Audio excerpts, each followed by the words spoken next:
Okay, before we get started with this project, I want to talk a little bit about paracord in general. Paracord comes in a lot of different varieties, different strengths, 450 paracord, 550 paracord, and even higher strength paracord.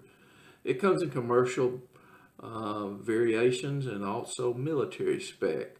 For a necklace, unless you really want it to be a survival necklace and not a decorative item that you wear, there's no real reason to use military spec paracord. You can use a commercial grade.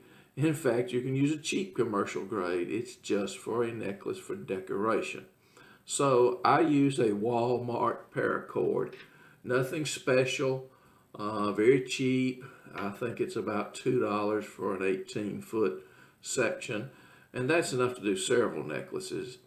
You can pick whatever you like for the paracord that you decide to use.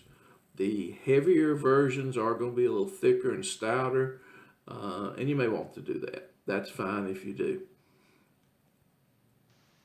This is a beginner's project requiring about an hour's time. It uses the Cobra weave stitch.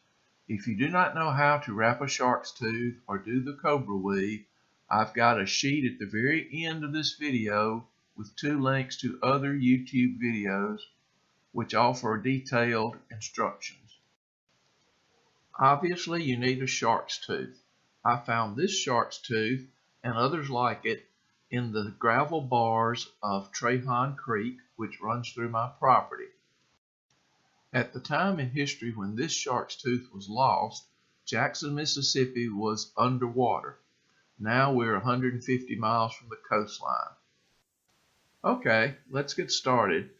I've used a 3-foot section of patterned paracord and a 1-foot section of solid black, along with a 1-foot section of copper hobby wire, and of course the shark's tooth.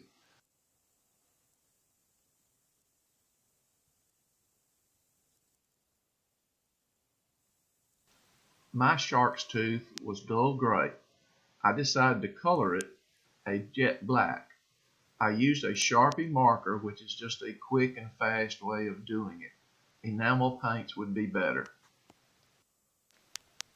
Here's what the tooth looks like once it's been painted.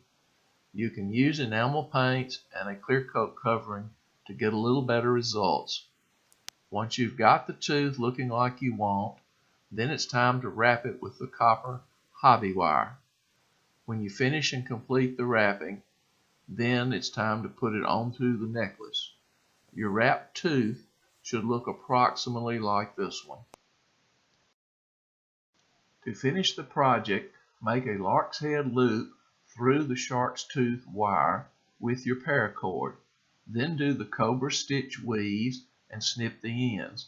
As a final finish, you need to singe the ends of the paracord together. Singeing the ends together is strong enough to hold the necklace, but you can also use a quick connector.